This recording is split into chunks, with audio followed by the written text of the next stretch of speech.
본 방송에서 제공하는 투자 정보는 투자 판단에 대한 조언입니다. 방송에서 제공하는 주식의 가치, 가격 상승 및 가격 하락에 대해서는 방송사에서 보장하지 않습니다.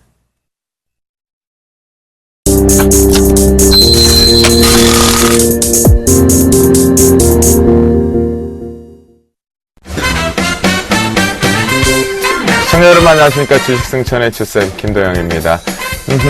오늘 전체적으로 오후장 들어와서 상당히 좋은 모습 흐름 지속됐던 것 같은데요. 우리가 지금 여러분들은 성공한 삶을 살고 계십니까? 아니면 아직 성공을 꿈꾸기 위해서 아직 갈팡질팡하고 계십니까? 바로 성공한 투자자들의 습관 중에 하나가 있네요. 우리 오늘부터 좀 실천해 볼 필요가 있겠습니다. 이 성공한 사람들은요, 항상 아침 8시 이전에 일어납니다. 여러분들도 일어나시고 저도 일어나거든요. 아직까지 성공을 확 잡지는 못했다라고 한다면 여기서 차이가 하나가 발생이 되네요. 바로 남들이 가장 하기 싫어하는 일 중에 하나인데요. 성공한 투자자들은요, 구체적인 하루 일과를 일어남과 동시에 오늘 어떠한 계획 속에서 움직이겠다라는 계획과 전략을 세운다고 합니다. 투자자 역시도 어느 종목을 어떤 모습일 때 매수를 할 건지 차익 실현할 건지 전략을 세운다고 하니까요. 여러분들 미루지 말고요. 아침에 일어나서 우리도 이 습관 해서요. 성공이라는 단어를 확 잡아봤으면 좋겠습니다. 여러분들 내일장 투자 전략 주식승천과 함께 하시면 전략 쉽게 세우실 수 있겠죠. 자, 시황 정리해 보도록 하겠습니다. 코스피 시장 같은 경우는요, 5.91포인트 상승 마감한 1970.77포인트로 역시 반등이 나오면서 마감했습니다. 코스닥 시장 0.62포인트 약한 강보합 마감은 했지만요, 개별적인 종목의 흐름들은 지속됐습니다. 529.23포인트로 마감했습니다. 원달러 환율 추이가 최근에 또다시 좀 요동을 치는 변동폭이 좀 커지고 있거든요. 7.5원 하락 마감한 1065.40포인트로 마감했습니다. 오늘 그 어느 때보다 아침에는 상당히 시장이 불안했었습니다. 기술적으로 1960포인트대를 또다시 뚫어내지 못하느냐라는 부담감들도 있었는데요. 오늘 출연한 멘토분들을 통해서 이 전략을 상세하게 추가 상승이 가능한지 들어보도록 하겠습니다. 그 전에 앞서서요, 멘토분들 오늘 어떤 성적표 냈는지, 아침에도 좋았고 저녁에도 오후에도 좋았는지 궁금하거든요. 포트폴리오 확인해 보도록 하겠습니다. 운영 원칙입니다. 저희가 제시한 매수가에서는요, 플러스 마이너스 3% 밴드에 적용해서 저가 편입이 시도됩니다. 또한 포트폴리오는 최대 5종목으로 운영이 된다라고 말씀드리겠습니다. 첫 번째 주자입니다. 이효열 멘토입니다. 성화이텍 날랐습니다. 4.04포인트 상승 마감을 하면서 7.3% 수익률을 들어오고 있는 모습입니다. 최근에 오늘 현대기아차 이후에 또다시 자동차 부품주 비상하는 모습입니다. 이상로 멘토의 포트폴리오입니다. 한국전자 인증이 손절가를 터치했습니다. 2,850원을 터치해서 약 손실 구간에서 포트에서 제외되었다라고 말씀드리겠습니다. 오세기 멘토의 포트폴리오입니다. 대한해운 화요일장 매도 의견으로 오늘장 시초가인 24,750원에 매도 처리가 되었습니다. 다른 종목으로 교체한다니까요. 여러분들 멘토링 잘 따라하시기 바라겠습니다. 예병군 멘토의 포트폴리오입니다. 전체적으로 종목군들이 오늘 숨고르기 쉬어가는 모습이었습니다. SK네트워크스가 0.37% 강보함 마감하는 모습이 특징이었습니다. 김용준 멘토의 포트폴리오입니다. 어제 전략이 상당히 많이 나왔습니다. 한솔테크닉스 오늘장 시초가 22,650원으로 5.3% 수익, 확정 수익으로 포트에서 제외되었습니다. 디지털 옵틱 역시 화요일장 매도 의견으로 오늘장 시초가인 15,950원으로 역시 차익 실현 1.6%로 수익 확정되면서 나왔습니다. 두 종목 수익 축하드린다라고 말씀드리겠고요. 화요일장 승천주로 대웅제약 67,700원에 신규 편입 성공했습니다. 나무르 멘토의 포트폴리오입니다. SKC 화요일장 매도 의견으로 오늘 시초가인 37,50원으로 1.5% 확정 수익으로 포트에서 제외되었습니다. 화요일장 승천주로 CJ ENM 36,900원으로 신규 편입 성공했습니다. 정동욱 멘토의 포트폴리오입니다. 한국전력 1.08% 상승 마감을 했습니다. 현재 수익률 5.1%를 들어오고 있는 모습입니다. 조민규 멘토의 포트폴리오입니다. LMS 2.06% 상승 마감을 했습니다. 그래서 1.8%로 수익률 플러스권으로 전환되었습니다. 수익률 베스트 살펴보겠습니다. 예병군 멘토의 한진중공홀딩스 21.3%로 2위, 이효일 멘토의 CJ 17.2%로 3위, 예병군 멘토의 SK네트워크스 16.9%로 4위, 정동 멘토의 팜스토리 13.8%로 5위를 기록합니다. 수익률 베스트 1위입니다. 김용준 멘토의 차바이오엔 30.7%로 2위와 격차를 벌립니다. 명예전당 살펴봅니다. 이상로 멘토의 아이즈비전 45.1%로 금메달, 예병군 멘토의 넥스턴 30.9%로 은메달, 김영준 멘토의 사파이어 테크놀로지 25.7%로 동메달을 기록합니다.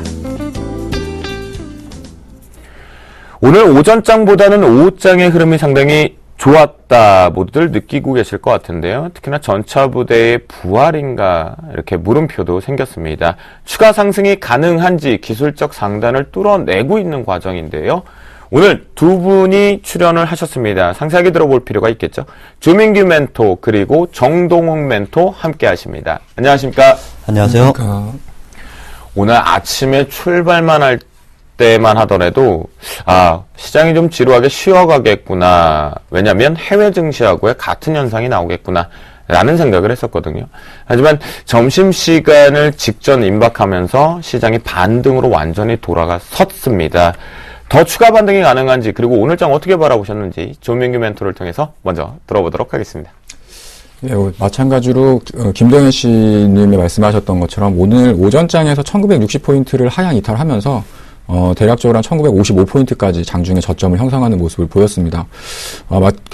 저 역시도 1961포인트가 상당히 중요한 지지 구간으로 좀 보고 있는, 상황이기 때문에 장중에 이탈하고 만약에 종가상에서 이탈하게 된다고 한다면, 당분간 조금 더 쉬어가는 흐름이 좀 진행되지 않을까 이렇게 생각을 했었는데, 오후 한 11시 정도 넘어서면서부터 삼성전자라든가 특히 이제 현대차, 자동차 관련주들이 상당히 좀 큰 폭의 상승을 보여주면서, 지수가 1970포인트 이상으로 좀 회복하는 모습들을 보였었고요.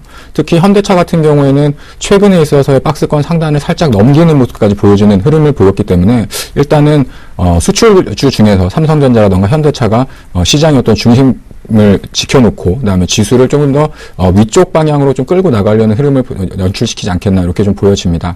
자세한 부분은 종합주가지수 차트를 보면서 간단하게 좀 설명해드리도록 할 텐데요. 네. 지금 현재 보시는 구간대에서 가장 중요한 추세선은 아까 말씀드렸던 1960포인트 정도 선이라고 좀 보시면 될 것 같습니다. 오늘 시가가 1963포인트 정도에서 시작을 해서 장중에 한 마이너스 8포인트 정도 눌림은 형성되고 오후 들어서는 오히려 1970포인트 이상까지도 상승을 하는 모습들을 보였었는데 일단 지금 현재 구간으로 본다라고 한다면 단기적인 하락 시세가 출발되었던 이 구간이죠. 1970포인트를 일단 넘겨놓는 흐름이기 때문에 종가상의 지수로 봤을 때는 1월 한 중순 이후로는 가장 높은 지수권에 위치를 하게 되었습니다. 그래서 일단은 1월 초에 상당히 좀 큰 폭의 하락을 보였었던 이 구간까지는 당분간 상승 흐름이 좀 진행되지 않겠나 이렇게 좀 조심스럽게 예측이 가능하겠고요.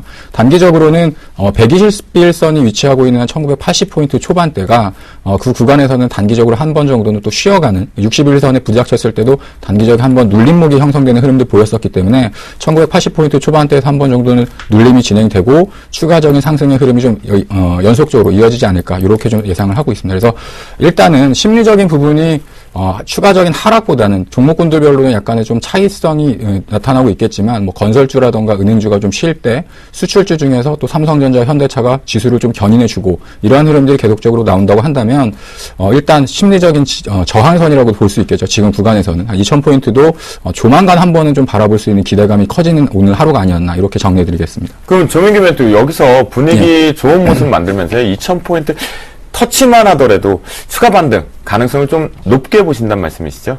일단은 2000포인트 초반대까지는 무난하게 좀 3번 정도는 상승이 가능하지 않을까 이렇게 보고 있고요. 그 이후로부터는 오히려 조금 더 부담스러운 장세가 연출되지 않을까 이렇게 보고 있습니다. 그 이유는 일단 3월 달에는 2014년도에 첫 번째 이제 쿼드러플 만기가 3월 둘째 주에 또 있고요. 그 이후에 3월 18일 날부터 열리는 이제 FOMC 회의에서 또 추가적인 양적 완화 축소라던가 이런 부분에 대한 우려감이라던가 혹은 불확실성이 남아있는 장세가 나타날 수 있기 때문에 2월 달까지 이번 주가 되면 이제 2월 말이 돼서 윈도우 드레싱이라던가 기관권 매수가 좀 유입되는 기대감을 반영할 수 있겠지만 2000포인트에서 뭐 추가적으로 2050포인트 이렇게 시원하게 좀 날아갈 수 있는 그런 장이 나타나기에는 아직까지 좀 여러 가지 상황이 좀 불확실하지 않나 이렇게 말씀드리겠습니다. 네. 명쾌하게 답변을 좀 주셨습니다. 지금 파생의 동시 만기를 앞두고 있는 시점에서 이 웹더덕 현상이 지금 준비되고 있는 시장에 전초전이 되고 있으니까요. 여러분들 잘 조민기 멘토와 함께 멘토링 좀 따라하시면 좋을 것 같겠고요. 정동 멘토를 통해서요. 우리 수급 한번 좀 읽어보겠습니다. 코스피 시장 그리고 코스닥 시장 쪽에 최근에 주도하고 있는 수급 주체들도 좀 읽어볼까요? 예, 그렇습니다. 뭐 코스피, 코스닥 양시장 사실상 최근에 주체는 외국인이다 이렇게 말씀을 드릴 수가 있습니다. 조금 안타까운 부분이 있다 이렇게 생각되는 부분이 있다면 역시나 예전부터 뭐 코스피 시장은 외국인이 주도를 했지만 전년도까지만 하더라도 코스닥 중소형 개별주 시장은 조금은 기관이 힘을 쓸 수 있는 그런 시장이었다 이렇게 말씀을 드릴 수가 있는데 올해 들어서 이제 코스닥마저 기관의 주도권을 뺏기는 형국 드디어 이제 코스피 코스닥 양 시장 모두 주도권을 뺏겼다 이러한 부분 하에서는 역시나 조금은 안타까운 마음이 들 수도 있겠지만 그렇지만 코스닥 양 지금 530선을 이제 다시 돌파하려는 시도를 보이고 있는데 외국인에 의해서 뭐 상승을 보여주고 있다 이러한 부분이 있기 때문에 조금은 감사해야 되지 않나 저는 한편으로 이런 마음이 들기도 하는데 오늘장은 뭐 전반적으로 말씀을 드리자면 사실상 최근에 국내 증시는 완벽하게 글로벌 증시와 커플링이 돼 있다 이렇게 말씀을 드릴 수가 있기 때문에 역시나 앞서 뭐 김도영 멘토님이 말씀을 하셨지만 오늘 장 시작까지만 하더라도 조금은 약보합권 아니면 불안한 시장이 되지 않을까 이렇게 저도 전망을 했었는데 오늘은 뭐 연기금의 선물을 받은 날이 아닌가 저는 이렇게 말씀을 드리고 싶습니다. 연기금이 뭐 코스피 시장에서 1,300억 원 이상을 순매수 해주면서 5장 들어서 뭐 코스피 시장을 상승을 견인하는 주체였다 이렇게 말씀을 드릴 수가 있는데 역시나 뭐 연말 윈도우 드레싱을 미리 대비하는 것이다 이러한 관측하에서는 역시나 3월 초부터는 다시 매물이 나올 가능성도 배제하지는 말아야 되겠다 이렇게 말씀을 드릴 수가 있습니다. 오늘 코스피 뭐 0.3% 그리고 코스닥 시장 0.12% 정도 상승을 보였었는데 역시나 크게 상승을 못했던 이유는 코스피 시장에서 외국인이 소극적인 매수 자세로 임했고 코스닥 시장에서는 이제는 외국인 자체가 크게 매수하는 날보다는 조금씩 파는 날수가 많아지고 있다 이렇게 말씀을 드릴 수가 있는데 오늘도 외국인권에서 164억 원 정도 순매수를 보이면서 역시나 오늘은 연기금의 선물을 받은 코스피가 코스닥 대비해서 좋았다 이렇게 정리를 해드릴 수 있을 것 같습니다. 그러니까요. 정동 멘토. 지금 전체적으로 이 코스닥 중소형주 같은 경우에는 전체적으로 지금 차익 실현 욕구들이 좀 강해지고 있는 것 같아요. 오늘 같은 경우는 바닥에서 갑자기 급반등하는 종목군들이 몇몇 종목에서만 특징으로 업종들이 잡혔고 대부분의 IT 부품주, 특히나 S5가 이제 출시가 돼서 그런 걸까요? 일부 분명히 수혜주라고 언급했던 부분들이 차익 실현 욕구들이 상당히 많아졌습니다. 지금 혹시 그 부분 종목군들을 보유하고 계신 분들은 일단 소나기 피해 갈까요? 아니면 좀 눌림목 견디면서 들고 갈까요?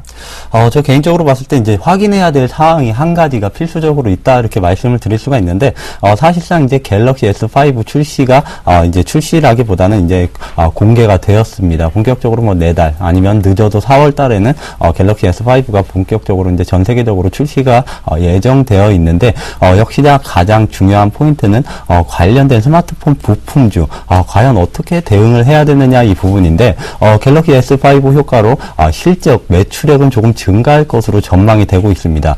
그렇지만 이제는 삼성전자나 뭐 애플사 이러한 고가 스마트폰 성장이 조금은 둔화되는 시기다 이러한 관점하에서 벤더 업체들에 대해서 단가 인하 압력을 올해 굉장히 크게 넣는 것으로 저도 파악을 하고 있는데 그에 따라서 뭐 삼성 디스플레이, 삼성 전기 또한 삼성전자로부터 굉장한 단가 인하 압력을 받은 것으로 알고 있습니다. 삼성 전기와 그리고 삼성 디스플레이 또한 각종 부품사 벤더 업체들에 대해서 시야를 굉장히 큰 폭으로 요구를 한 것으로 알려져 있기 때문에 이 단가 인하가 어느 정도나 진행됐는지를 파악을 하면서 만약에 큰 폭으로 진행이 안 됐다 하면은 들고 가도 괜찮지만 역시나 예상 대비 큰 폭으로 단가 인하를 했다 이러한 부분이 있다면 역시나 또 한 번의 우려감, 악재가 있는 것이기 때문에 이제는 팔고 나와야 되는 시기다 이렇게 정리를 해드리고 싶습니다. 결국은 S5와 관련된 IT 부품주 차익 실현 욕구가 조금 커지고 있기 때문에 일단 빠져나오자라는 전략을 정동 멘토는 잡아주셨습니다. 자, 조명희 멘토. 오늘 같은 경우 코스피 시장 쪽으로 연기금들의 매수가 강한 부분이 상당히 의외였거든요. 이 부분 어떻게 해석하면 좋을까요? 일단은 그 시장에 있어서 중요한 그 맥점이라고 하죠. 어느 지수 구간을 지켜놓고 어느 지수 구간까지 좀 올려놔야지만 시장이 좀 안정적인 기조를 좀 유지할 수 있는지가 좀 알고 있는 것 같습니다. 제가 보는 관점에서는 오늘자리는 사실 1960포인트 초반대를 하향 이탈하게 된다라고 한다면 종가상에서 단기적으로는 한 1920포인트 정도까지도 다시 한번 눌림이 좀 진행될 수 있는, 그러면서도 좀 지지부진한 장세가 좀 나타날 가능성이 있었었는데, 오후 들어서는 오히려 뭐 연기금도 마찬가지로 외국인들 같은 경우도 파생시장 쪽에서 한 2,000계약 넘게 순매수로 좀 전환하는 모습들을 보였습니다. 그래서 그러다 보니까 실질적으로 시장의 안전판적인 역할을 또 하고 있고요. 특히나 시장에서 어떻게 보면 단기간에 좀 소외가 됐었죠. 뭐 삼성전자라든가 현대차 같은 경우에 지루하게 박스권에서 이렇게 빨랫줄 같은 형태의 어떤 주가 흐름을 보여주고 있는데, 그러한 종목군들이 조금 그나마 시장에 있어서 조금 올라오면서 시장의 분위기를 좀 선도했던 부분들이 그런 부분들 때문에 약간은 어떤 뭐 연기금이라든가 이런 부분에서 일단 단기적으로는 좀 상방 쪽에 베팅하는 모습들이 좀 나타나지 않나 이렇게 판단하고 있습니다. 네. 여러분들 든든하게 연기금의 오늘 매수세 긍정적으로 상승으로 해석해도 된다고 합니다. 잘 들고 가보자라는 전략을 말씀드리겠고요. 자, 그러면요, 포트폴리오 점검을 시작해 보도록 하겠습니다. 먼저 조민규 멘토의 포트폴리오 점검 시작합니다. 일단 첫 번째 종목은 대우 인터내셔널입니다. 지난번에 출연했을 때 방송상에서도 한 45,000원 정도, 그 다음에 그 다음날 반등이 좀 진행된다고 한다면 충분히 좀 좋은 모습을 기대하셔도 좋다라고 말씀을 드렸었는데, 뭐 큰 폭의 어떤 급등세를 만들어내는 모습은 아니지만 오늘 같은 구간에서는 일단 단기적인 박스권을 돌파하려는 어떤 신호가 좀 나타나는 것이 아닌가 이렇게 좀 판단을 하고 있습니다. 그래서 지금 이제 42,000원대의 매물 구간을 좀 돌파한다고 한다면 충분히 직전에 형성했었던 42,000원을 돌파는 당연시 될 것으로 예상을 하고 있고요. 마찬가지로 좀 차트를 길게 보시면 대략적으로 한 45,000원 정도 구간대가 44,000원에서 45,000원 정도가 단기적으로 또 이제 고점에 대한 구간들이 있는데, 일단 42,000원대를 넘어가게 된다고 한다면 직전 고점이었었던 44,000원대까지도 무난한 상승이 가능하다. 그리고 이 구간대를 돌파하게 되는 것이 상당히 중요한 부분은 본격적인 이제 실적이 발생을 하는 부분들이 이제 올해 1분기, 작년 이제 11월 달부터 발생했었던 그 미얀마 가스전에 대한 실적 부분들이 작년 같은 경우에는 다 반영이 되지 않았었지만 올해서부터는 이제 분기별로 이제 3월, 8월 뭐 이런 식으로 해가지고 매출액과 영업이익이 잡히는 부분이 상당히 좀 크게 반영이 되어집니다. 그래서 그런 부분들이 시간이 지나면 지날수록 실적을 따라가 주가가 상승할 걸로 예상을 하고 있기 때문에 단기적으로는 지금 구간에서도 한 번 정도는 추가로 상승적인 분위기를 예상을 하고 있고요. 42,000원이 넘어간다고 한다면 충분히 44,000원을 돌파하는 추가적인 상승도 가능할 수 있겠다 이렇게 말씀드리도록 하겠습니다. 네, 두 번째는 LMS입니다. 네. 좀 전에 이제 말씀하실 때 스마트 부품주 관련해가지고 이제 어떤 종목들에 대해서 좀 그 리스크적인 측면이 있다라고 이제 말씀을 해주셨는데, LMS 같은 경우 사실은 스마트 부품주거든요. 스마트 부품주면서도 뭐 태블릿 PC에 들어가는 어떤 그 평강 필름이나 이런 부분들을 생산하고 있는 회사인데, 업종별로 혹은 그 업체별로의 차별화가 극명하게 나타나고 있는 시점이라고 생각이 되어집니다. 전일 같은 경우에 이제 갤럭시 S5가 공개가 되면서 사실은 기대했었던 뭐 무선 충전 기술이라던가 여타의 어떤 다른 기술들이 탑재가 될 것이다 했을 때 그 관련주들은 오히려 이제 그런 부분이 빠져있다 보니까 주가에 큰 폭의 하락을 보여주는 종목군들도 있었지만, 실질적으로 오늘 같은 자리에서도 뭐 파트론이라던가 다른 어떤 그 센서 쪽에 관련된 회사들은 주가의 흐름들이 어느 정도 좀 상승하는 모습들을 보였었거든요. 특히 이제 LMS 같은 경우는 이제 그 방송상에도 한번 설명드렸지만 삼성이라던가 애플보다는 중국 쪽에 올해 나타날 수 있는 실적적인 모멘텀이 상당히 좀 크게 예상을 하고 있습니다. 그래서 단기간에 지금 18,500원 정도에서 지금 지속적으로 지지를 좀 받아나가는 모습들을 보여주고 있고, 지속적인 저점이 상승하는 모습들을 보여주고 있습니다. 그러면서도 고점도 역시 이렇게 우상향되는 패턴을 지금 보여주고 있기 때문에 일단 18,000원 초중반 정도만 이탈하지 않는다고 한다면 추가적인 상승이 가능할 수 있다고 생각을 하고 있고요. 마찬가지 관점에서 지난번에 형성됐었던 21,000원 정도로 돌파한다고 한다면 충분히 사상 최고가였죠. 한 28,000원 정도까지도 상승이 가능할 수 있다. 이렇게 바라보고 있습니다. 네, 마지막으로 우리가 태영건설 들어보도록 하겠습니다. 예, 태영건설 같은 경우에도 다른 오늘장 같은 경우에도 뭐 그 대형 건설사들 같은 경우에는 오히려 좀 차익 실현이라던가 어떤 기대감에 대한 부분들이 좀 수그러지는 모습들을 보여주면서 조정을 나타내는 모습들을 보였었는데 태영건설 같은 경우에는 지난번에 설명드렸던 것처럼 사실 뭐 올라온 게 없는 중소형 건설사 중에 하나입니다. 뭐 기업에 대한 가치라던가 사업적인 포트폴리오라던가 이런 부분을 본다라고 한다면 충분히 추가적인 상승이 가능할 수 있는 부분이라고 생각을 하고 있고요. 주봉을 좀 보시면 지금 겨우 바닥에서부터 한 20% 정도, 약 15% 정도밖에 올라오지 않고 있기 때문에 충분히 추가적인 상승이 기대할 수 있는 구간대에 있다라고 생각이 되었습니다. 그래서 마찬가지로 최근에 한 5,800원에서 6,000원 초반권에서 약간 좀 쉬어가면서 이렇게 눌림목을 만들어 놓는 모습들을 보여주고 있는데 잘 보시면 이렇게 지속적으로 저가권에서는 아래꼬리를 달면서 저가 매수세가 유입되는 모습을 보여주고 있거든요. 그래서 한 번 정도 6,000원대를 넘어가는 모습이 나온다고 한다면 아주 강한 상승도 한번 기대해 볼 수 있는 구간이 아닌가 이렇게 말씀드리도록 하겠습니다. 네, 조민규 멘토의 포트폴리오 세 종목 아직 강한 상승을 만들어내지 못했지만 전체적으로 우리가 점검을 하다 보니까 추가 상승은 가능할 것 같습니다. 잘 멘토링 따라 하시면 좋겠고요. 정동 멘토의 포트폴리오도 점검해 보도록 하겠습니다. 예, 그렇습니다. 제가 맨 처음에 말씀드릴 종목은 이지바이오에 대해서 말씀을 드리도록 하겠습니다. 이지바이오 같은 경우는 뭐 결론적으로 말씀을 드리자면, 회사가 구조적으로 변모를 했다, 이렇게 말씀을 드릴 수가 있는데, 국내 이제 축산 산업은 이제 수직 계열화가 필수적인 과정이다, 이렇게 말씀을 드릴 수가 있습니다. 국내에서 뭐 수직 계열화가 된 회사, 대표적인 회사가 하림, 그리고 이지바이오를 들 수가 있는데, 이지바이오는 큰 그림으로 보면, 근 10년 동안 수직 계열화를 위해 인수 합병이라든지 투자를 진행을 해왔습니다. 이 투자 부분이 2013년도에 대부분 마무리되면서 이제는 회사가 성장할 일만 남았다 이렇게 말씀을 해드릴 수가 있을 것 같은데 이지바이오가 전년도에 영업이익 같은 경우는 400억 원 초반대를 기록을 했습니다. 본격적으로 M&A 그리고 투자에 대한 투자금 회수 시기가 2014년 올해부터 시작이다 이렇게 말씀을 드릴 수가 있는데 구조적으로 변하면서 회사가 성장했다. 이게 첫 번째 포인트고 그에 대한 화답하는 실적이 올해부터 나온다 이렇게 말씀을 드릴 수가 있는데 2013년도 400억 원대 영업이익을 기록할 것으로 전망이 되고 있지만 올해 영업이익은 800억 원, 최소한 800억 원, 높게는 1000억 원 이상을 바라볼 수 있는 회사가 되었다 이렇게 말씀드리자면 이지바이오는 추가적인 상승이 충분히 가능하다 이렇게 말씀을 드리도록 하겠고 팜스토리 그 다음에 이어서 말씀을 드리자면 이지바이오의 자회사입니다. 제가 이지바이오 설명을 드릴 때 이지바이오가 10년 동안 투자를 진행을 하면서 수직 계열화를 완료를 했다 이렇게 말씀을 드렸는데 그 핵심적인 회사가 팜스토리입니다.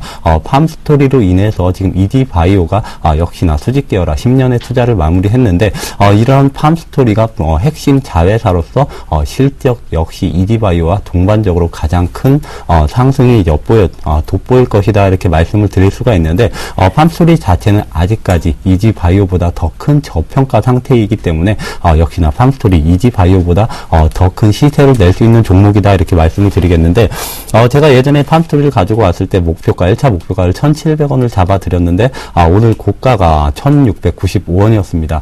조금은 아슬아슬하게 목표가를 터치를 못했는데 개인적으로는 조금 다행이었다 이렇게 말씀을 드리고 싶은 게 팜스토리 같은 경우는 사실상 2,000원부터가 본격적인 시작이다 저는 이렇게 말씀을 드리고 싶기 때문에 오늘 시간을 통해서 팜스토리의 목표가를 2차로 2,000원까지 조금 상향하는 그런 추정을 말씀드리도록 하겠습니다.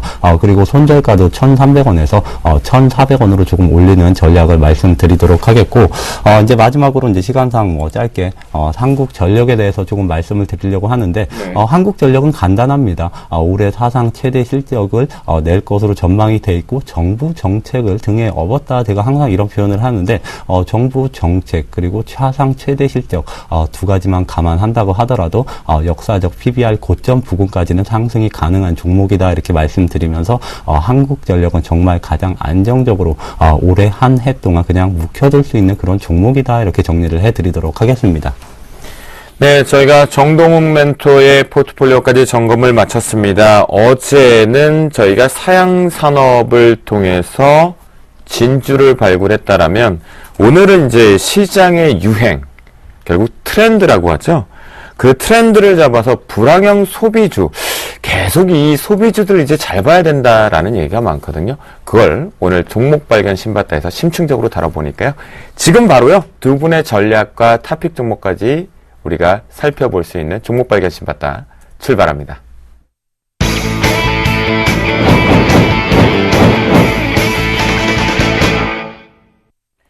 네, 오늘은요, 이 부분의 내용, 불황형 소비주, 트렌드 잡을 필요가 있겠죠. 시장의 트렌드를, 유행을 따라가게 되면 계좌는 계속 승천된다라고 말씀을 좀 드렸거든요. 조민규 멘토가 준비하셨다고 합니다. 한번 들어볼까요?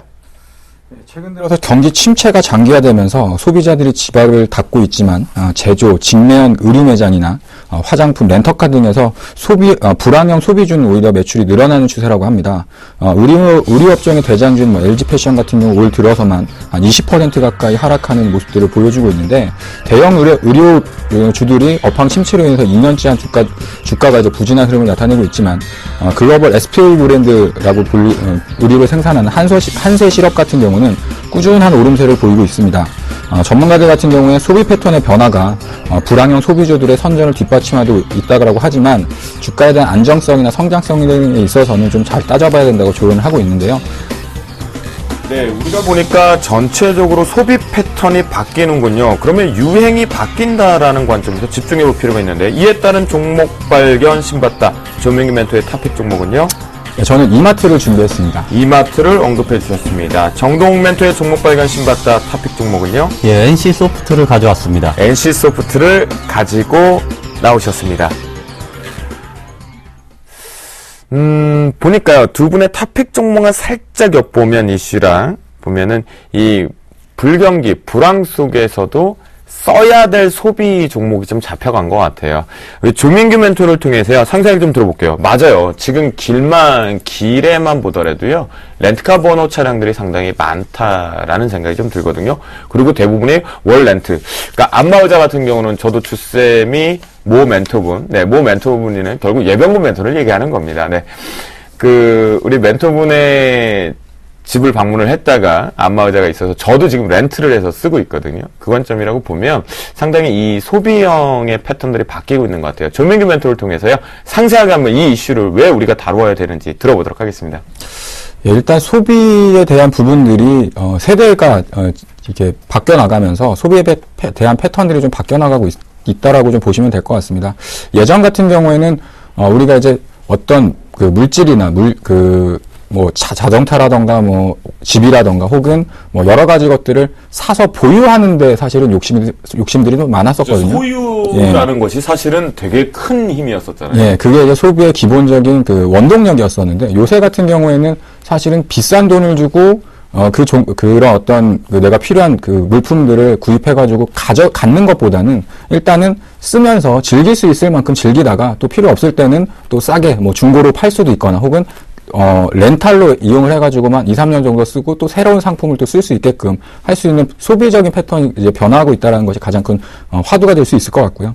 특히나 실속형 소비 구조로 인해 가지고 예전처럼 불필요한 그 물품들을 막 여러 가지를 사는 것들이 아니라 정말 내가 필요하고 또 어떤 새롭게 빨리 변해갈 수 있는 트렌드에 민감하게 접근하기 위해서는 좀 저가이면서도 또 여러 가지를 많이 살 수 있는 박리담의 형태의 기업들이 실적이 또 호전되고 있는 모습들을 보여주고 있습니다. 그러니까 앞서서 말씀드렸던 것처럼 렌터카라던가 특히나 이제 아울렛 같은 그런 관련 기업들의 주가 흐름들이 오히려 전통적이었던 제조업 그리고 백화점과 관련된 기업들보다는 주가의 흐름이 강한 모습들을 보였기 때문에 마찬가지로 좀 이러한 흐름은 당분간은 좀 이어지지 않겠나 이렇게 좀 생각을 하고 있습니다. 그렇군요. 특히나 또 앞에서 그러니까 결국은 SPA 의류 같은 경우에도 기존의 기성 의류보다는 좀 많이 저렴하고 그래서 상품도 다양한 부분에서 우리가 많이 구매를 좀 하거든요. 그 관점으로 놓고 보면 조민규 멘토의 소비 심리 상당히 바뀌어가고 있는 것 같아요. 이제는 소유하기보다는 저렴하게 자신의 트렌드를 읽어서 빌려서 쓰는 패턴인 것 같은데요. 정동훈 멘토는 어떻게 생각하세요? 앞으로 실적의 이 상장 주식들 같은 경우에 실적의 이 부분이 계속 좋게 반영이 될까요? 백화점보다는 뭐 마트라든가 또는 이렇게 대형 완성차 쪽보다는 뭐 렌트카 업체의 장기 렌트 이쪽으로 실적 좋아질까요? 실적은 뭐 좋아진다 이렇게 말씀을 드릴 수가 있겠지만 역시나 불황형 흑자랑 비슷하게 불황형 뭐 이제 수혜주다 이렇게 말씀을 드릴 수가 있는데 불황기에는 뭐 실적이 조금 올라갈 가능성이 있겠지만 불황이니만큼 큰 모멘텀을 받지 못하는 것은 사실이다 저는 이렇게 말씀을 드리고 싶습니다. 그렇기 때문에 뭐 불황이 지속된다면 추가적으로 뭐 모멘텀을 받으면서 주가가 조금 더 상승할 가능성이 있겠지만 역시나 주가적인 측면으로 봤을 때 너무 큰 수익률을 기대하는 것은 조금 무리가 있지 않겠느냐 저는 이렇게 말씀을 드리고 싶고 그리고 고가보다는 이런 중저가 시장에 진출하는 진입 장벽이 굉장히 낮다 이렇게 말씀을 드릴 수가 있습니다. 불황이 지속된다면 역시나 진입 장벽이 낮기 때문에 여러 기업이 난립할 가능성이 있기 때문에 오히려 이제 과도 경쟁으로 역효과가 날 가능성이 있기 때문에 이런 부분은 충분히 감안을 하면서 투자해야 되는 게 아닌가 저는 이렇게 말씀을 드리고 싶습니다. 그럼요, 정동훈 멘토. 불황에서, 자, 호황으로는 가야 돼요, 사실, 그쵸? 우리 뭐, 지금 현 정부에서도 3개년 계획을 발표를 한 이유도 부분이겠고요. 그럼 이제 호황으로 갈 때 이 트렌드에 우리가 대체하는 소비 패턴이 호황 쪽으로 가게 되면 이제 완전히 소유하는 종목군들 쪽으로 가는 게 맞겠네요. 예, 저는 그렇다고 생각을 합니다. 혹시요, 곧 올까요, 호황이? 저 개인적으로 봤을 때 늦어도 올해 하반기에는 좀 호황기가 오지 않을까 저는 이렇게 판단을 하고 있기 때문에 코스피 지수 또한 올해 하반기에는 뭐 2100까지는 조금 터치할 가능성이 굉장히 크다 저는 이렇게 말씀을 드리고 싶습니다. 증권 뭐 주식적인 측면으로 봤을 때 올해 하반기가 되면 이제 테이퍼링 악재도 모두 끝난다 저는 이렇게 말씀을 드리고 싶기 때문에 역시나 주식을 하시는 분들은 지수에 굉장히 민감하다 이렇게 말씀을 드릴 수가 있는데 테이퍼링 악재가 끝나고 또 하나 호황기가 온다면 정말로 이제는 디커플링이 선진 시장이 먼저 가는 게 아니라 이런 우리나라 같은 신흥 시장이 먼저 가는 디커플링이 조금 전개될 가능성이 올해 하반기에 올 가능성이 좀 높아졌다 이렇게 말씀을 드리고 싶습니다. 네, 알겠습니다. 자, 그러면요, 조민규 멘토. 예. 올 하반기에 정동훈 멘토는 호황이 올 수도 있다. 라고 했거든요. 모두에게 사실은 좀 기쁜 소식일 것 같아요. 그죠? 네, 저도 기다리고 있습니다. 그러니까요. 그렇잖아요. 정말 좀 호황 좀 추워요. 진짜. 너무 춥습니다. 솔직히. 올 겨울 너무 추운데요. 조민규 멘토는 어떻게 생각하세요? 하반기 호황. 글쎄요, 호황이라고 하기에는 좀 어렵지 않을까 저는 개인적으로 생각을 하는데요. 물론 불황이라고 표현하는 것 자체가 지금 현재가 불황이냐 아니면 경기가 다소 좀 침체된 국면에서 좀 쉬어가는 소강 국면이냐 이렇게 보는 시각에 따라 좀 달라질 수 있을 것 같습니다. 근데 경기가 지금보다는 조금 더 호전되지 않을까라는 기대감은 있겠지만 뭐 예전처럼 어떤 호황기 그래서 뭐 2007년도 8년도 때 2006년도 7년도 때 막 이렇게 주가가 어떤 지속적인 상승 랠리를 펼쳐주고 그러기는 좀 힘들지 않을까 저는 조심스럽게 그렇게 보고 있고요. 특히나 이제 호황보다는 어느 정도 이제 좀 안정적인 바닥을 다지고 경기가 회복되는 태동기 정도는 나타나지 않을까 이렇게 조심스럽게 기대는 하고 있습니다. 네. 그래요. 두 분, 특히 조민규 멘토의 의견을 좀 들어보다 보면, 아직까지는 좀 확인해야 될 것들은 많이 있는 것 같아요. 하지만, 이 부분이 있을 것 같아요. 우리 지금 주식 승천 보고 계시는 분들, 그리고 우리 열심히 준비하고 있는 우리 멘토분들 모두 다요, 지갑은 두둑해질 것 같습니다. 하반기에. 꼭 기대해 보겠고요. 그런데요, 두 분이 탑픽 종목을 주셔서 전 좀 의아했었어요. 왜냐하면, 최근에는 정말 사서 비싼 돈을 들이고 소유해서 가지고 있다가 다시 중고로 파는 개념보다는 렌탈 문화가 상당히 우리의 일상으로 자리를 잘 잡았거든요. 근데 탑픽 종목에요, 코웨이가 없었어요. 궁금하거든요. 이제 탑픽 종목 얘기를 좀 들어보도록 하겠습니다. 조민규 멘토, 이마트를 탑픽 종목으로 선정해 주셨어요. 예. 일단 그 준비된 자료 화면을 보시면서요. 앞서서 말씀하셨던 것처럼 이제 완성차 업체와 렌터카를 렌터카 사업을 영위하고 있는 그 종목군들의 주가 추이를 좀 잠깐 살펴보도록 하겠습니다. 네. 지금 화면에 보시는 맨 위에 있는 것이 이제 AJ 렌터카죠. 가장 그 업종 내에서, 렌터카 업체 내에서 가장 좀 큰 규모를 자랑하고 있는 대표적인 렌터카 업체인데요.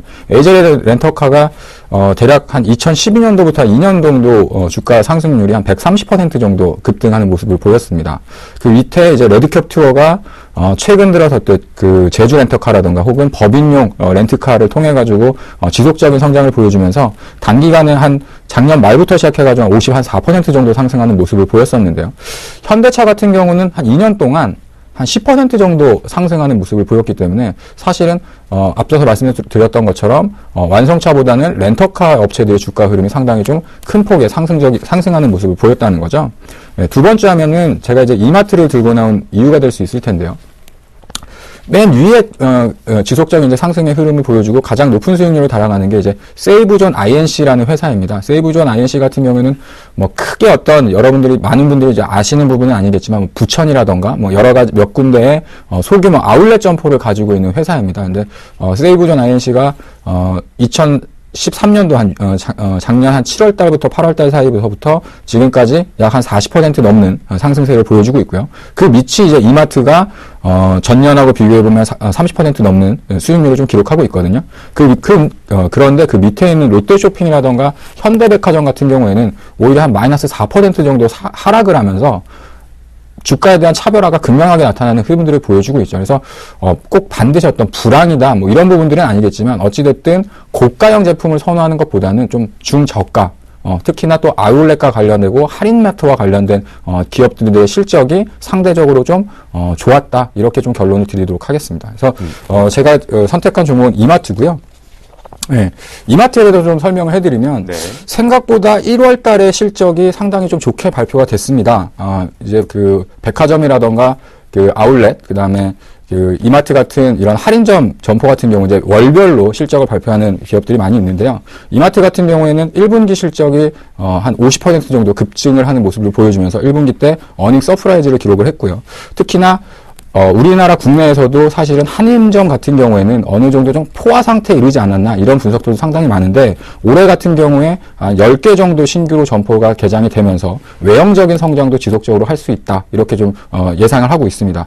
마찬가지로 예전 같은 경우에는 할인점, 대표적인 할인점들이 몇 가지가 있죠. 그런 업체들 간에서 경쟁이 심화되면서 지속적인 가격 인하 가장 우리 마트가 가장 싸지 않으면 몇 %의 보상을 해주겠다 그런 프랜카드를 내걸면서 이런 공격적인 마케팅을 했었던 시절들이 있었었는데 최근 들어서는 예전처럼 그렇게 경쟁이 심하지 않고 오히려 경쟁이 좀 둔화되는 모습들을 보여주고 있다 보니까 수익성 역시 개선되고 그런 측면들이 이마트의 최근 들어서 주가의 양호한 흐름 속에서 가장 좀 돋보이는 흐름을 보여주지 않았나 이렇게 좀 말씀드리도록 하겠습니다. 네, 그래요. 이마트가 호예보다 더 나은 이유를 저희가 명확히 들을 수가 있습니다. 정동훈 멘토 NC소프트를 언급해 주셨는데요. 전체적으로 이 불황기 또 지갑이 좀 얇아지다 보니까 밖에 외출하기보다는 또 최근에 또 영화 이 비용도 또 증가를 또 올린다고 하잖아요. CJ, CGV 쪽에서. 예, 그런 관점에서 봐도 될까요? 제가 오늘 NC소프트를 가지고 온 이유는 여러 가지가 있겠지만, 제가 앞서 하반기에는 호황기가 올 가능성이 있다 이렇게 말씀을 드렸는데, NC소프트 같은 경우는 불황기에도 실적이 증가를 하지만, 역시나 호황기에도 큰 타격을 받지 않고, 매출의 증가를 이루는 기업이기 때문에, 역시나 안정적인 기업이다 저는 이렇게 말씀을 드리면서, NC소프트가 좋은 기업인데 싸질 만큼 싸졌다. 좀 이런 가치 투자 관점에서 오늘 NC소프트를 가지고 왔습니다. NC소프트에 대해서 이제 본격적으로 말씀을 해드리자면, 첫 번째, 블레이드 앤 소울의, 트래픽 감소는 이미 주가에 모두 반영됐다. 이렇게 말씀을 드릴 수가 있는데, 잠깐 제 화면 차트를 잠깐 보시면, NC소프트의 차트를 지금, 보여드리고 있는데, 본격적으로 지난해 10월부터, 블레이드 앤 소울, 그러니까 중국에서는 성령의 검이다. 이렇게 하고 있는데, 블레이드 앤 소울의 서울의 모멘텀이 작용하면서 17만원 초반대부터 올해 초반대까지 25만원까지 상승을 보였습니다. 그런데 이제 악재가 조금 겹쳤던 부분이 있었는데 뭐 해커들의 해킹 사건도 있었고 특히나 블레이드 앤 소울의 트래픽이 감소하고 있다 이러한 기사가 나오면서 지금 다시 19만원 초반대까지 하락을 했기 때문에 이제 트래픽 감소에 의해서 이런 악재는 주가에 모두 반영됐다 이렇게 말씀을 드릴 수가 있습니다. 트래픽이 감소한 것입니다.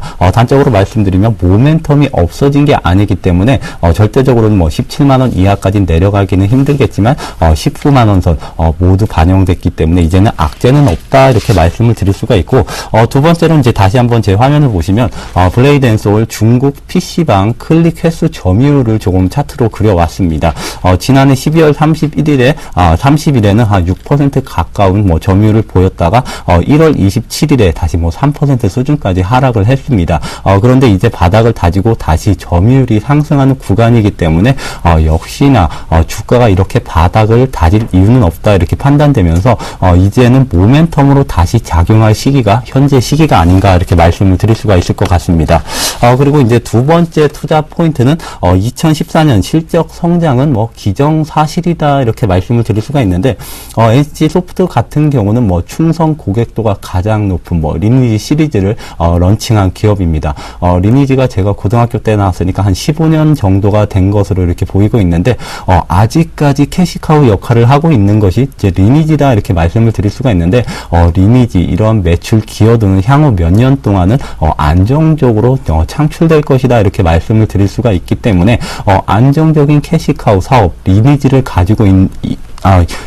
가지고 있고 여기에 블레이드 앤 소울 그리고 길드워트 등 새로운 게임을 런칭을 한다 그러면 역시나 추가 모멘텀이 생기는 것이기 때문에 주가가 상승할 가능성이 굉장히 크다 이렇게 말씀을 드리도록 하겠고 그리고 세 번째 투자 포인트는 뭐 기업의 저평가다 이렇게 가지고 왔는데 지금 NC소프트 올해 예상되는 뭐 매출액 자체가 1조 원 부근입니다. 9,900억 원 정도가 나올 것으로 전망이 되고 영업이익과 뭐 당기순이익은 각각 뭐 3,900억 그리고 3,600억 정도가 나올 것으로 전망이 되고 있는데 현재 거래되는 주가 자체가 PER 11배 수준입니다. 그런데 동종 업계라고 할 수 있는 블리자드나 뭐 EA 같은 경우는 역시나 15배 이상에서 거래 중에 있고 그리고 또 한 가지 면을 봤을 때 NC소프트가 역사적으로 봤을 때 PER이 10배 후반에서 높게는 40배까지 받았습니다. 지금 11배는 조금 과도한 저평가 상태가 아닌가 이렇게 말씀드리면서 NC소프트는 현재 구간에서 조금 가치 투자, 장기 투자할 만한 종목이다 이렇게 정리를 해드리도록 하겠습니다. 네, 저희가 불황형 소비주에 관련돼서 우리가 또다시 트렌드를 좀 읽어봤습니다. 다시 한번 화면을 통해서 정리해보도록 하겠습니다. 오늘 종목 발견 신봤다에서는요, 반짝이는 불황형 소비주에 대한 집중 탐구를 해봤습니다. 소비심리, 기지개 켜놔라는 물음에 두 분 모두 다 지갑 열린다고 합니다. 하반기는 호황 그리고 지갑이 두꺼워졌으면 좋겠습니다. 조민규 멘토는요, 추운 겨울에 피는 꽃도 있다라는 관점에서요, 다른 종목군들과 비교 차트를 통해서 이마트 할인점 부분의 강점으로 탑픽 종목으로 선정해 주셨고요. 정동 멘토는 저평가 바닥주에 관심이 필요하다라는 부분에 가치 분석상으로 놓고 보면 현재의 주가가 매력적인 구간 NC소프트를 탑픽 종목으로 선정해 주셨습니다. 두 종목 모두 다 불황형 소비주는 분명히 맞으니까요. 여러분들 잘 멘토링 따라 하시면 좋겠다라고 말씀드리겠고요. 두 분이 이제 포트폴리오에 새로운 종목을 편입 시도를 합니다. 내일장 승천주 바로 출발합니다. 검색창에 샘플러스를 입력하시고 전문가 방송에 접속하시면 서울경제TV 특급 전문가들이 여러분의 포트폴리오와 수익률을 책임집니다. 주식 투자 샘플러스와 함께 하십시오. 내일장 승천주로 조민규 멘토는 GNC 에너지를 가지고 나오셨습니다. 정동 멘토는 완리를 가지고 나오셨습니다. 우리 투자자분들이 어쩌면 또다시 좀 생소한 종목이 나온 것 같습니다. GNC 에너지, 조민규 멘토를 통해서요, 먼저 투자 포인트 들어보도록 하겠습니다. 예, GNC 에너지 같은 경우에는 사실은 상장된 지 그렇게 오래된 기업은 아닙니다. 작년 한 10월 달 정도에 상장을 했고요. GNC 에너지 같은 경우 상장 이후에 지속적인 좀 주가 하락이 차익 시장 매물이 좀 나오면서 지속적으로 좀 주가가 하락하는 모습들을 보였었는데, 최근 들어서는 상당히 좀 안정적으로 바닥을 다지고, 우상향하는 모습들을 보여주고 있거든요. GNC 에너지에 대해서 간단하게 좀 사업적인 내용하고, 어떠한 회사인지 좀 설명을 해드리고, 그 다음에 투자할 수 있는 투자 포인트를 좀 설명해드리도록 하겠습니다. 일단 GNC 에너지 같은 경우 사업 영역을 좀 살펴보면요. 크게 이제 비상용 발전기 사업을 하고 있고, 열병합 발전 설비를 또 시설하는 사업을 하고 있습니다. 그리고 또 하나는 친환경 발전 사업, 바이오 가스를 활용해가지고 발전 사업을 또 하고 있는데요. 대표적으로는 뭐 삼성 SDS의 데이터 센터라던가 뭐 중앙우체국, 그다음에 중앙정부통합센터, 그다음에 그 해외 쪽으로 수출돼가지고 하노이 쪽에 랜드마크 타워에 이제 그 비상용 발전기가 있고요. 또 마찬가지로 영등포에 있는 타임스퀘어에도 가스엔진 열병합 발전기가 이제 설치되어져 있습니다. 비상용 발전기의 시장 추이는 지속적인 상승세를 보여주고 있고요. 특히나 작년 같은 경우, 재작년 같은 경우도 마찬가지지만 여름만 되면 이제 우리가 비상용 절전 뭐 이런 얘기들 많이 하잖아요. 그래서 올해도 마찬가지였고, 올해도 전년 대비해 가지고 한 30% 이상 성장할 걸로 좀 예상이 되어지고 있고요. 특히나 IDC 센터, 그 인터넷 데이터 센터들이 지속적으로 설비 투자에 대한 부분들이 늘려나가고 있고요. 요새 흔하게 요새 많이 얘기하고 있는 그 빅데이터 시대라고 하죠. 그런 부분들이 사실은 IDC 센터를 통해 가지고 만들어지는 부분들인데, 마이크로소프트 같은 경우도 우리나라 쪽에 한 2조 원을 투자해 가지고 IDC 센터를 건립하겠다, 뭐 이런 얘기를 하고 있기 때문에 이런 부분들로 상당히 좀 매출에 큰 폭의 어떤 모멘텀으로 좀 작용하지 않을까 이렇게 좀 예상이 되어집니다. 세 번째로는 이제 바이오 가스 발전 사업을 하고 있는데요. 실질적으로 바이오 가스 발전을 통해 가지고 돈을 벌어내고 있고요. 바이오 가스라고 하면 뭐 생소한 분들이 계실 수 있겠지만, 대략적으로 보면 음식물 쓰레기를 통해 가지고 그에 따른 어떤 그 침출수죠. 이게 물이 나오는 부분들을 모아서 거기서 이제 그런 부분들을 이제 약간의 좀 발효라던가 이런 부분을 시켜서 거기서 나오는 이제 바로 가스를 통해 가지고 이제 전기를 생산하는 바이오 가스 발전을 실질적으로 이제 운영을 하고 있습니다. 이에 따라 가지고 실질적인 매출과 이 이익을 이제 만들어내고 있는 회사인데요. 2017년까지는 지금 한 그 2개 정도, 서울하고 이제 청주 쪽에다가 이제 2개 정도 이렇게 운영을 하고 있는데, 앞으로 2017년도까지 한 10개 정도까지 추가적으로 이제 확대를 하게 된다고 한다면 매출액 부분에서 한 200억 정도까지도 증가할 것으로 예상을 하고 있습니다. 네, 그렇군요. 그러면 차트를 통해서요, 우리가 매매 포인트도 읽어보도록 하겠습니다. 예, 일단 매수가는 한 10,000원 정도 수준으로 지금 설정을 해드리도록 하겠고요. 지금 종가가 11,100원인데 10,000원 정도면 충분히 좀 가격적인 메리트가 발생하지 않나 이렇게 좀 판단을 하고 있습니다. 목표가는 지난번 이제 상장 이후에 상장됐을 때 이제 공모가 대비해가지고 한 2배 정도, 100% 정도 상승을 해놓고 그 다음에 주가가 좀 강하게 좀 눌리는 흐름들을 보였었는데, 목표가는 지난해 하락이 시작됐었던 종가 부분이었던 12,000원 정도로 설정을 해드리고요. 손절가는 한 9,100원 정도 설정해가지고 그렇게 편입을 하도록 하겠습니다. 네, 조민규 멘토의 GNC 에너지 신규 상장 10월 달에 상장에 대한 신규 종목이니까요. 여러분들 멘토링 잘 따라 하시겠고요. 정동 멘토의 차이나 디스카운트 이후에 아직 가지 못한 완리가 나온 것 같습니다. 투자 포인트 들어보도록 하겠습니다. 예, 제가 오늘 가지고 온 기업은 이제 완리라는 기업입니다. 완리가 무엇을 하는 기업이냐 이렇게 간략하게 설명해 드리면, 건물 외벽 건자재를 생산하는 기업이다 이렇게 말씀을 드릴 수가 있습니다. 그에 따라서 테라코타, 패널 등을 생산하는 기업이다 이렇게 말씀을 드릴 수가 있는데, 첫 번째 투자 포인트는, 중국 기업의 밸류 재평가다 이렇게 가져왔습니다. 제가 예전에 이슈 시간을 통해서 중국 기업의 밸류가 재평가가 이루어지고 있다 제가 이렇게 말씀을 드렸는데, 그때 탑픽 종목으로 CKH를 조금 말씀을 드렸던 부분이 있는데, 이미 차이나 그레이트나 CKH 많은 100%가량의 급등세를 보였습니다. 이에 따라서 이제 아직까지 상승을 못한 이제 완리가 추가적으로 상승이 가능할 것으로 전망이 되고 있는데, 지금 잠깐 제 화면을 보시면 국내 상장된 중국 기업의 차트를 비교 차트를 켜놨습니다. 빨간색이 CKH, 그리고 파란색이 차이나 아우란, 그리고 초록색이 차이나 그레이트, 그리고 맨 하단에 있는 그리고 보라색이 완리를 볼 수가 있는데, 비교 차트만 보더라도 역시나 다른 기업이 갈 때 주가 상승을 못 이뤘다 이렇게 말씀드리자면 추가적인 키 맞추기가 조금 예정돼 있다 이렇게 말씀을 드릴 수가 있을 것 같고 네. 두 번째 투자 포인트는 이제 테라코타 패널의 성장이다 이렇게 가지고 왔는데 현재 중국 내 이제 테라코타 패널 같은 경우는 시장 규모가 면적 기준으로 봤을 때 이제 3천만 제곱미터입니다. 그런데 중국 내수 기업이 소화할 수 있는 캐파가 1,300만 제곱미터이기 때문에 내수 기업의 공급 부족 사태에 있다 이렇게 말씀을 드리자면 역시나 이런 공급 부족 사태에 의해서 성장은 조금 자명한 것이다 이렇게 말씀을 드리도록 하겠고 마지막 투자 포인트는 건설 경기의 회복이다 이렇게 말씀을 드리겠는데 중국의 건설 경기 2011년 2분기에 피크를 찍고 역시나 현재까지 하락에 있습니다. 그렇지만 중국의 도시화 정책은 현재 진행형이다 이렇게 말씀을 드릴 수가 있기 때문에 역시나 이러한 중국의 현재 도시화 진행형에 따르면 가장 큰 수혜를 입을 수 있는 기업이 완리가 아닌가 이렇게 간략하게 정리를 해드리도록 하겠습니다. 네, 그러면 차트를 통해서요, 우리가 마지막 포인트, 매매 포인트도 들어보도록 하겠습니다. 완리 같은 경우는 오늘 레포트가 조금 나오면서 갭 상승을 했었는데 마지막에 조금 밀리면서 음봉으로 마감한 상태입니다. 그렇지만 추가적인 진행이 된다면 3,000원까지는 무난히 상승이 가능한 종목이다 이렇게 3,500원까지 무난히 상승이 가능한 종목이다 이렇게 말씀드리면서 매수가는 2,770원을 제시해드리겠고 목표가는 3,500원을 제시해드리도록 하겠습니다. 그리고 마지막으로 손절가는 2,600원을 말씀해드리도록 하겠습니다. 네. 정동욱 멘토의 완리, 키높이가 필요하다라는 관점이니까요. 여러분들 멘토링 잘 따라하시면 좋겠고요. 오늘 조민규 멘토와 정동욱 멘토가 고생 너무 많이 하셨다라고 말씀 좀 드리겠고요. 그 전에 저도 떠나기 전에 고지사항이 있어서 알려드리겠습니다. 오늘 같이 좀 참여를 하셨는지 모르겠습니다. 바로 제 오른쪽 편에 계신 조민규 멘토가 온라인 공개 방송을 합니다. 기업 탐방 조민규의 신규 런칭 장중 공개 방송이 진행된다고 하니까요. 오늘부터 시작해서 금요일까지입니다. 오전 9시부터 오후 3시까지 진행되니까요. 샘플러스를 통해서 여러분들 공개 방송에 참여를 해주시면 감사하겠습니다.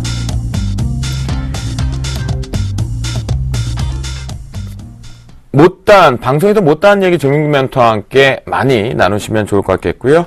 자, 주식승천 주생 김도영이 오늘 여기서 마무리 짓도록 하겠습니다. 두 분 모두 고생하셨고요. 시청자분들도 편안한 밤 보내시기 바라겠습니다. 감사합니다.